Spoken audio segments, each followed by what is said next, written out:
వాడు యాత్రలు తీశాడు, ర్యాలీలు చేశాడు, భారత్కు వ్యతిరేకంగా మాట్లాడుకొచ్చాడు. ఒకటి కాదు రెండు కాదు, అలా చూస్తుంటే జాలనిపిస్తుంది. అరే ఇదారబై మీరు ఆడేది ఆట అని చెప్పి కనీసం నేర్చుకోండి, ఒకసారి పక్కన నేర్చుకోండి. మంచి చిన్న చిన్న టీంలుగా న్యూజిలాండ్ ఆడుతోంది, లేకపోతే బంగ్లాదేశ్ లాంటి టీమ్స్ ఆడుతూ ఉన్నాయి. సో పాకిస్తాన్ని తుప్పు రేగొట్టింది భారత్ మళ్ళీ. సో పాకిస్తాన్ పైన 61 పరుగుల తేడాతో భారత్ ఘన విజయం సాధించింది. అయితే పాకిస్తాన్పై గెలుపుతో సూపర్ 8కి చేరుకుంది టీమిండియా.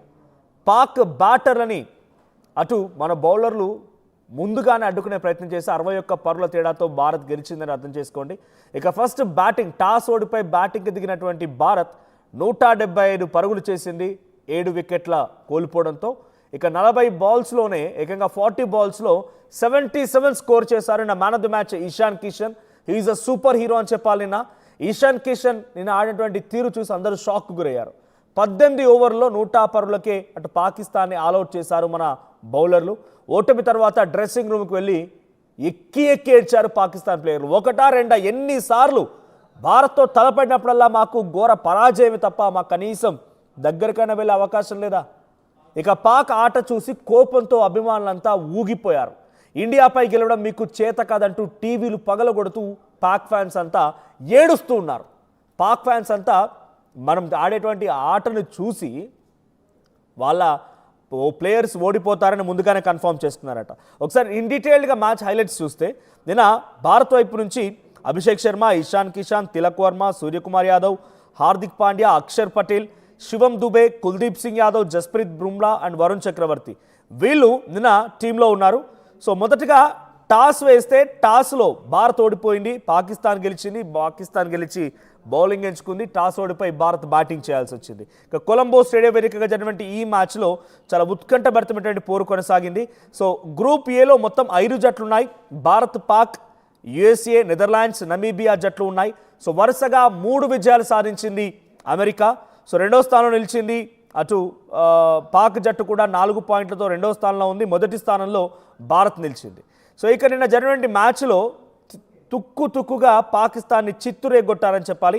సో అటు పాకిస్తాన్కి సంబంధించి సయూమ్ అయూబ్, సాహిద్ బాజాద్, తర్వాత సల్మాన్ అఘా, బాబర్ ఆజం, మహమ్మద్ నవాజ్, షాదాబ్ ఖాన్, ఫహీమ్ అఫ్రాజ్, ఉస్మాన్ ఖాన్ అండ్ షాహీన్ అఫ్రిది, అబ్రార్ అహ్మద్, ఉస్మాన్ తారిక్ వీళ్ళంతా కూడా పాకిస్తాన్ ప్లేయర్స్గా ఉన్నారు. సో నిన్నటి మ్యాచ్లో కూడా no shake hand at all. Shake hand లేదు, ఏమీ లేదు. కొలంబో వేదిక జరిగినటువంటి మ్యాచ్లో షేక్ హ్యాండ్కి సంబంధించి ఉత్కంఠ కొనసాగింది. అయితే టాస్ తర్వాత భారత్ కెప్టెన్ సూర్యకుమార్ యాదవ్ పాకిస్తాన్ కెప్టెన్కు షేక్ హ్యాండ్ ఇవ్వకుండానే వెర్రిదిరిగి వెళ్ళిపోయాడంట. షేక్ హ్యాండ్ నిన్న కూడా ఇవ్వలేదు. సో మీతో చేయగలిపారేంద్ర ఎరవా అని చెప్పి మన పాకిస్తాన్ ప్లేయర్ వారిని చెంప చెల్లు అనిపించేలా అక్కడనే సమాధానం చెప్పి వెళ్ళిపోయారు.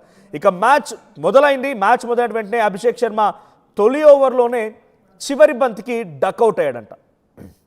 ఈ మ్యాచ్లో 0. ఆయన పైన చాలా హ్యూజ్ ఎక్స్పెక్టేషన్స్ ఉండేవి. చాలా హ్యూజ్ ఎక్స్పెక్టేషన్స్ ఉండేవి. సో తొలి ఓవర్లోనే డక్అవుట్ అయిపోయాడు. సో భారత్ జట్టుకి 1 వికెట్ కోల్పోవడంతో మిగిలిన వారంతా కూడా కొంత అటు ఇటుగా 15 పరుగులు చేశారు. తిలక్ వర్మ 4, ఇషాన్ 12 పరుగులతో సెకండ్ ఓవర్లో అంటే ఆ 2 ఓవర్ల తర్వాత రాణించగలిగారు. ఇక 4 ఓవర్లు ముగిసేసరికి భారత్ 1 వికెట్ కోల్పోతే 30 మాత్రమే స్కోర్ చేసింది. 4 ఓవర్స్లో 30. అసలు ఏం జరుగుతున్న రకంగా అంతా ఆశ్చర్యంగా చూశారు. కొంత మొత్తం ఏమంటారు బ్లడ్ బర్న్ అవుతోంది. అరే ఏంటి ఈ ఆట ఏంటి ఇలా ఆడుతున్నారా, పాకిస్తాన్ తుక్కురే కొట్టాలి అని చెప్పి ఇండియన్ ఫ్యాన్స్ అంతా కూడా కొంత ఆసక్తిగా ఎదురు చూస్తారు. ఇంతలోనే ఇషాన్ కిషన్, తిలక్ వర్మ క్రీజ్లో ఉన్నాడు. 3వ ఓవర్లో కిషన్ అవుట్ అయ్యే ప్రమాదం నుంచి చిన్నగా తప్పించుకున్నాడు. సో ఆ ఒక్క లైఫ్ కాస్త ఆయనకి అద్భుతమైన ఇన్నింగ్స్ ఇచ్చింది. 77 స్కోర్ చేయగలిగాడు. సో 6 ఓవర్లు ముగిసేసరికల్లా భారత్ 1 వికెట్ నష్టానికి 52 పరుగులు చేసింది. ఇలా ముందుకు వెళ్తే ఇషాన్ కిషన్ 77 హాఫ్ సెంచరీ తర్వాత అయూబ్ బౌలింగ్లో క్లీన్ బౌల్డ్ అయిపోయాడు. సో బాల్ను తప్పుగా అంచనా వేయడంతోనే ఆయన దాన్ని ఫేస్ చేయలేక క్లీన్ బౌల్డ్ అయినట్టు తెలుస్తోంది. ఇక 10 ఓవర్లు ముగిసేసరికల్లా భారత్ స్కోర్ 97, 2 వికెట్లు మాత్రమే కోల్పోయింది. తిలక్ వర్మ అండ్ సూర్యకుమార్ ఇద్దరు క్రీజ్లో ఉన్నారు. ఇషాన్ కిషన్ అవుట్ అయిపోయాడు. తర్వాత 12 ఓవర్లు అయిపోయేసరికల్లా 118 పరుగులు చేశారు. కేవలం 2 వికెట్లు మాత్రం కోల్పోయింది భారత్. సో సూర్యకుమార్ 14, ఆ తర్వాత ఇషాన్ కిషన్ అవుట్ అయిన తర్వాత తిలక్ వర్మ 25 పరుగులు చేశాడు. ఇలా కంటిన్యూ అవుతున్న సమయంలో 2 బంతుల్లో 2 వికెట్లు. తిలక్ వర్మ, హార్దిక్ పాండ్యాల్ని నయీం అయూబ్ 2 వరుస బంతుల్లో వాళ్ళిద్దరిని కూడా డకౌట్ చేశారు. తిలక్ వర్మ డకౌట్ అయిపోయాడు, హార్దిక్ పాండ్యా డకౌట్ అయిపోయాడు. సో ఇట్లా వరుసగా వికెట్ పడుతూ ఉన్నాయి. 125 స్కోర్ అప్పటికి. సో ఇక 16 ఓవర్స్ చేశారు కదా 136, సూర్యకుమార్ 24, దుబే 8 స్కోర్ చేశాడు. ఇలా కంటిన్యూ అయ్యేసరికల్లా పాక్ ముందు మన భారత ప్లేయర్లు ఉంచినటువంటి టార్గెట్ 176. సో 176 కొడితే వాళ్ళు విన్ అయినట్టుగా. సో మొత్తంగా ఈశాన్ కిషన్ నిన్న అద్భుతం ఇన్నింగ్స్ ఆడారు. 40 బంతుల్లో 10 4లు 3 సిక్సర్లతో 77 స్కోర్ చేశాడు.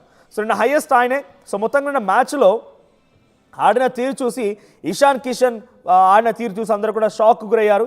సో ఇప్పటివరకు మొత్తంగా భారత్ పాకిస్తాన్పై గెలిచినటువంటి మ్యాచ్లలో అత్యధిక స్కోర్ ఇదే, అద్భుతమైనటువంటి విజయం కూడా ఇదే అన్నట్టుగా చెప్తూ ఉన్నారు.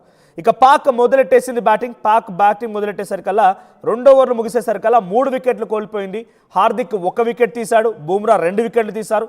దీంతో పాక్ 2 ఓవర్లోనే 2 వికెట్లు కోల్పోయింది, 3 వికెట్లు కోల్పోయింది, కేవలం 13 స్కోర్. అక్కడ అర్థమైపోయింది ఇక పాక్ పటాపంచలు, పాక్ పరిస్థితి అవుట్ అన్నట్టుగా అర్థమైపోయింది.